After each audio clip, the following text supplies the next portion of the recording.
Alright, so we're going to start. Hello everyone, with the last group.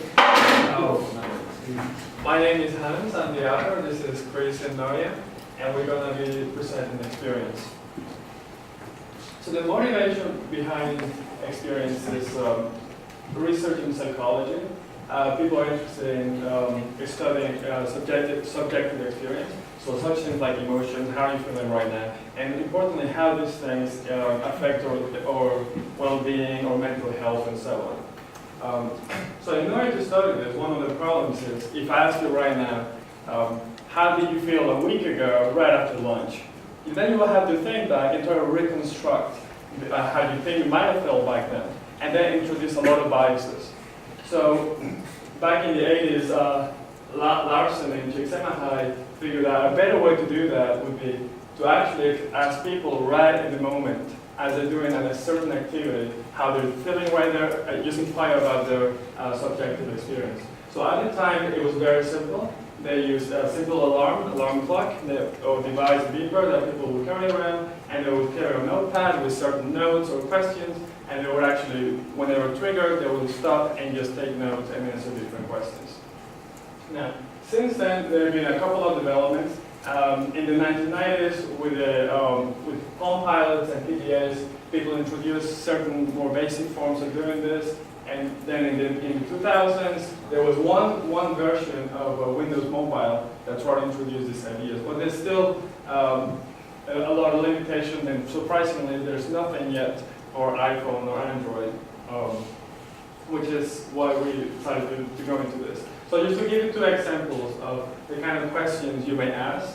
One is called a psychometric scale. So this is just a measure of degree or magnitude. So how angry do you feel right now from 1 to 5? Another type of question would be open-ended questions. So describe your experience right now. What are you doing? Right? So the main goals of the study were to have an app that would be ready for research, that experimenters could set up an experiment and then actually use it, as well as have the app interact with the user. And this is important because it has shown that people, when they're able to interact with their own data, they're more likely to complete the study. So we were interested in having that as part of the app. And Chris will talk about the design. So our design has two main parts. The first part is the website, which is used by the researchers who run experiments. And the second part is the Android application, which is used by the participants in the experiment. Here's a block diagram of our design.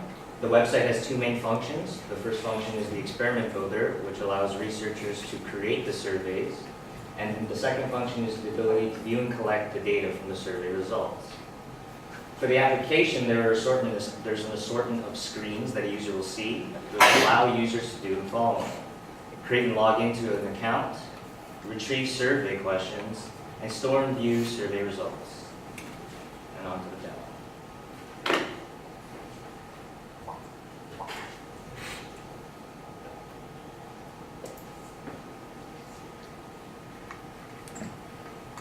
So this is the first screen that users will see when they log into the application. It allows them to do three things.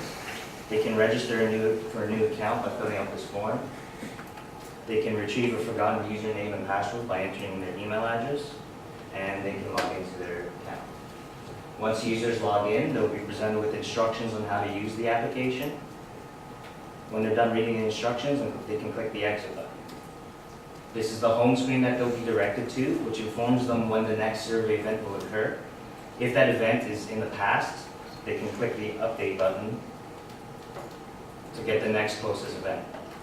When a survey event occurs, the users will get a notification like so. And to respond to the survey event, all they have to do is click on notification.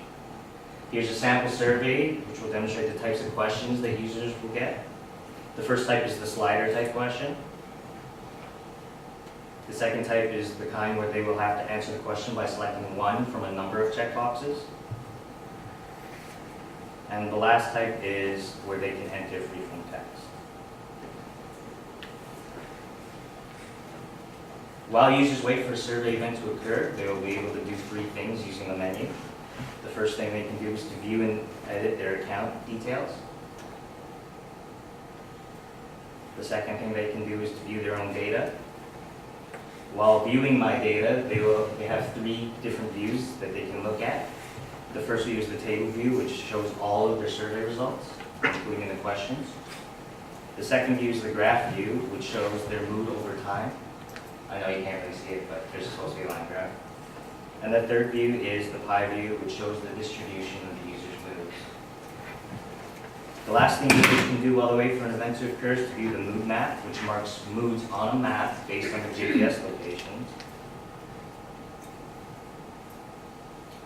When viewing the mood map, users will also have the option to filter out what they see is marked on the map based on mood. For instance, if you want to see only happy, you can click on happy and that's all you see. And Miriam will now talk about the website.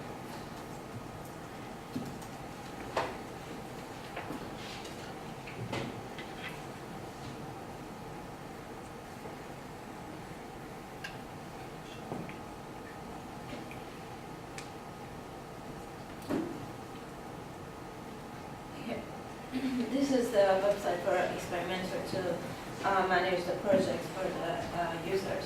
The Experimenter can log in by its username and password.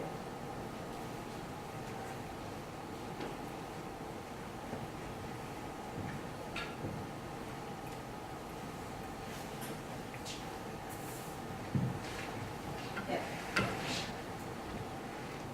Here we have Hans as an experimenter, and he's able to, unfortunately, can't see it, but there are 3 options to build a project and to see current projects with the events and questions, and also the data from all the users that are signed under his account. So if I click the project, this is the table that he can like put the project name and with the events and all the questions and how many questions you want to create under this project, and these are the timings like every day or Monday, and each day can put the specific time for it, and like we have the start date to start the event and the end date as well. So and there are like you can just go to current projects as well that we have. This is current project. You can just modify the projects that he has on the account. So these are the projects with the events. Like it has morning events and evening events. Is one of the projects that is made with different questions. And these are the questions. So as on the and like he can also see the data for the user.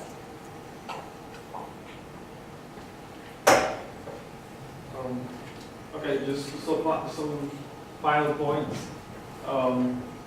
So one thing we would do, we could do the project again, would be to talk to a psychology professor from the very start, maybe take on a project that's already in place, and we would just design it for that specific purpose. Programmers. If we had more time, we could focus on essential functions rather than features. We should have more frequent communication with the apper. We would look for a better solution for storing data, and we would set specific goals for spirals. If we had future work for the application, we'd add more question types such as audio video recordings. We'd have faster, more reliable data storage. We'd include more contextual data such as weather, and including conditional question sequence. For the website, we would also add management options for researchers. That's all. Thank you.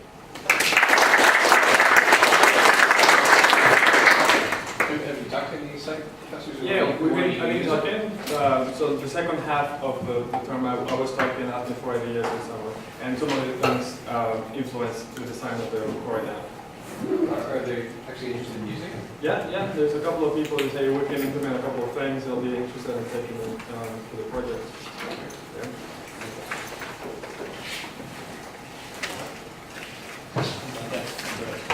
Do you know what the radius of those circles on the map was? Like meters? But when you zoom in and out, the circles still stay the same size. Oh, okay. So they don't have, Yeah, they don't have no meaning. Yeah. All right, well, thank you all very much.